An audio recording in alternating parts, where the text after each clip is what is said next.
Dia balas balik ke sini pun dia makan juga. Sebab tu fungsi senjata yang ada dua mata ni tu fungsi dia. Mana pergi makan, balik pun makan. Cuma aras dia tinggi, sederhana ataupun rendah. Nah, bila kita ambil tinggi, tinggi lah. Bila kita balas balik pun tinggi. Kita ambil ni sederhana, aras sederhana, apa-apa. Balas balik pun juga. Lepas tu bila dah dapat yang tu kita boleh ubah. Mana kita ambil tinggi, kita potong bawah. Okay. Satu lagi kita ambil ke sini dan kita pusing. Sama juga, pusing. Kita makan ke sini. Kan? Tapi daripada sini pun boleh juga ambil terus. Tak apa perlu pusing. Nampak tak? Daripada sini, kita try ada senang. Sini, pusing. Daripada sini tu tarik ke bawah. Kan? Pusing balik ke sini. Dia makan ke belakang balik. Sama juga.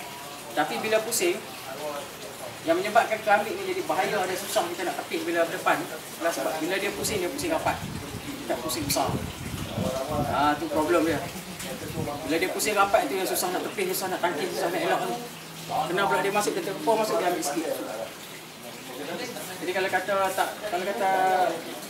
dari segi langkah kita kurang mahir, memang kita akan kena. Sebab bila kita tahan pun dia akan masuk juga.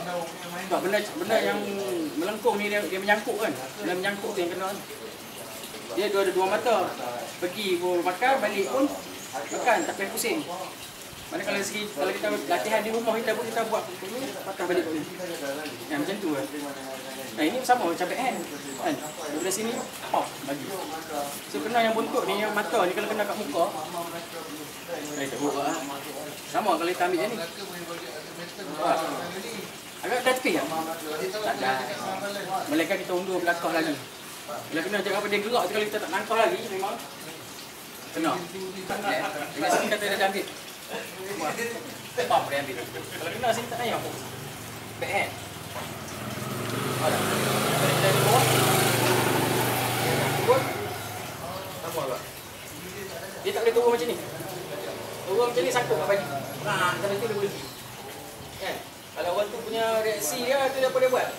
Terpam sampai muka. Kalau kata sangkut, itu nak sentak tarik suara.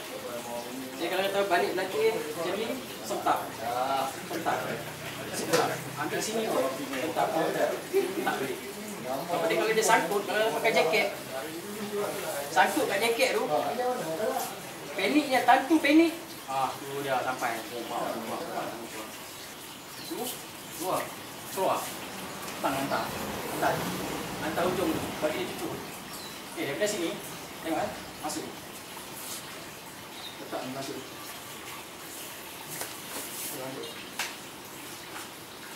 Kontuk. Tangan sama, jangan biar tangan ni bebas. Kan? Sepak, kalau tidak blok balik. Sama yang tadi kan? Okey. Dari sini, ambil ni. Tak, ambil ni, guna kelebihan untuk pelengkung tu masuk ke belakang. Tak, itu tarik. So, dari sini, letak balik, tarik. Panjang dalam yang pegang. Masuk. Okay, masuk sini kan? Masuk. Cangkuk ni, cangkuk. Sebelum jatuh tu potong. Okay. Tarik ni. Tarik ya. Sampai sini kan, kalau ada jari ni sampai sini, potong jari. Masuk. Keluar. Bagi jauh. Okey, apa guna ring? Masuk ke sini. Pusing. Masuk. Yang di dalam tu.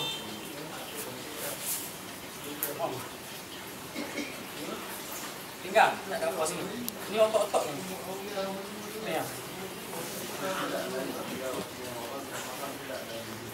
Lagi, potong je sepanjang jalan ni.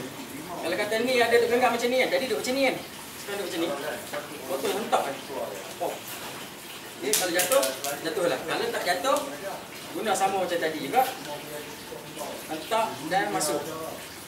Masuk di ujung tu.